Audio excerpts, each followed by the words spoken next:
ஓம் முருகா, வெற்றிவேல் முருகா.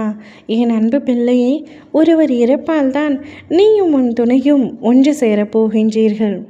பிரிந்திருக்கும் நீங்கள் இருவருமே மீண்டும் ஒன்று சேர்வதற்கு ஒரு இறப்பு காரணமாக இருக்க போகின்றது. அந்த சம்பவம் இன்னும் 8 நாட்களில் நடந்துவிடும். அப்படியென்றால் உன் துணையை நீ சந்திப்பதற்கும் பேசுவதற்கும் அவருடன் ஒன்றாக இணைந்து வாழ்வதற்கும் இன்னும் 8 நாட்கள் மட்டுமே மீதமுள்ளது. அந்த 8 நாட்களுக்காக காத்து கொண்டிரு. எப்படியப்பா இது சாத்தியம்? என் துணை என்னை வேண்டாம் என்று தூக்கி எறிந்து சென்று விட்டார்.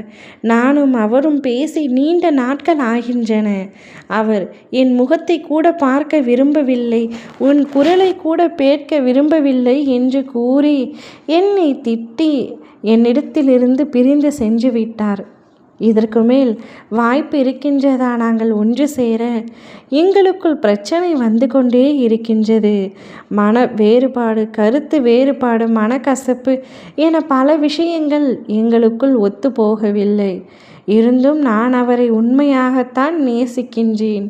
அவரும் என்னை ஒரு கட்டத்தில் உண்மையாகத்தான் நேசித்தார். ஆனால் தொடர் சண்டை காரணமாக அவர் வேண்டாம் என்று விட்டு சென்று விட்டாரே தவிர என் மீது அவருக்கு பாசம் என்றும் குறையாது என்ற நம்பிக்கை எனக்கு இருக்கின்றது.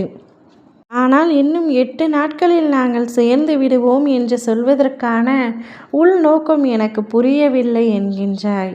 ஒரு இறப்பு, உங்கள் இருவருக்கும் நெருங்கிய ஒரு இறப்பு ஏற்பட போகின்றது.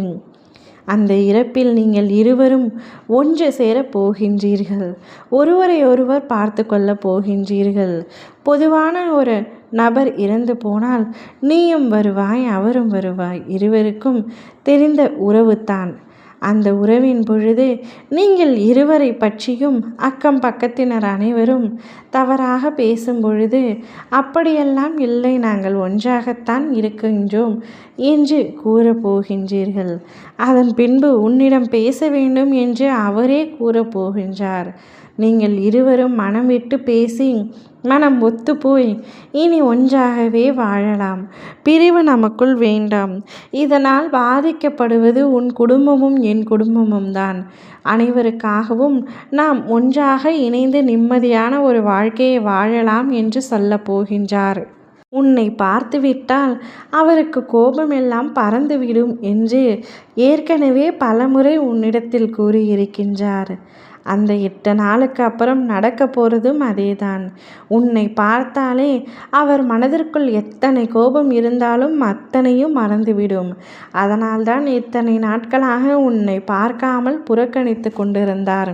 இன்று பார்த்தவுடன் ஒன்றாக இணைந்து வாழ வேண்டும் என்று ஆசைப்பட்டார்.